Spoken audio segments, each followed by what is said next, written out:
You might have heard recently about China relaxing its two-child policy and allowing 3 children per couple.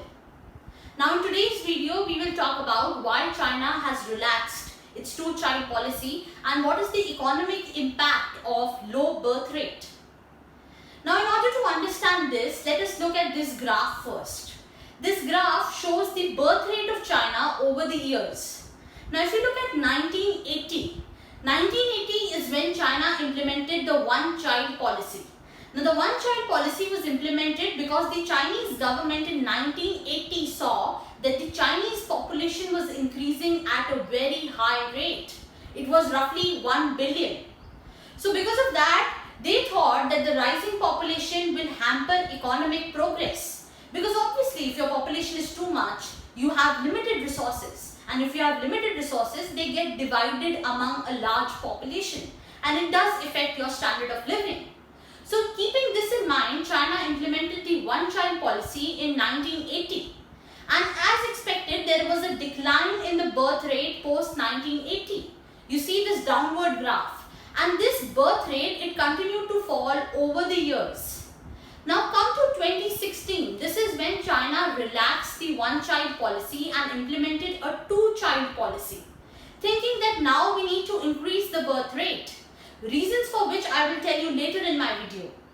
So thinking that it will increase the birth rate, Chinese government implemented a two-child policy in 2016. But the result was not satisfactory because the birth rate continued to fall. The birth rate was not increasing. And I quote the statistics here. In 2019, roughly 1.4 crore babies were born in China. And in 2020, 1.2 crore babies were born. So this is roughly a downfall of about 18% in spite of allowing 2 children. And now China has allowed 3 children per couple. Now in order to understand why a low birth rate is a cause of concern, let's divide the population into 3. 0 to 14 age group, which basically constitute the children. Next is 15 to 64 age group category, which is the main working population of a country. And then 65 plus is the third category, which constitutes the senior citizens. Now if you see here, the 0 to 14 age group category, which is the first category, and the third category, 65 plus, together they form the dependent population of a country. Now we calculate the dependency ratio. Dependency ratio is nothing but the number of dependents by the total working population into 100. Now if the dependency ratio is very high, it causes a financial problem for the country, basically for the government, because the majority of the tax that the government receives is from the working population of the country. And the children, basically, which is the first age group, and the senior citizens, they are the major receivers of various government programs like pension, like healthcare, like education. So they do not pay that much tax as is paid by the working population.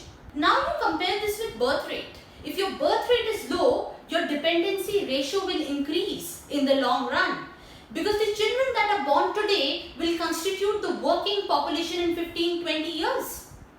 Now let us look at 2 population pyramids. The first population pyramid that you see has a very wide base. That means that the birth rate is very high. And you see the pyramid narrows at the top. This is because of low life expectancy. But remember that it has a high birth rate. Now this is India's population pyramid. Now see this another population pyramid. In this pyramid, the lower base is very narrow. This is narrow because it shows that the birth rate is very low. And you see, as you go upwards, it also shows that it has high life expectancy. This is China's population pyramid. So now since you have known the impact, many people say that it was right that China implemented a one-child policy, because at that point in time, population was increasing at a massive rate. But many people also point out at the fact that China was extremely late in realizing the problem of decline of birth rates. Because in 1980, the one-child policy was implemented, and it was only in 2016 that it was moved to two-child policy.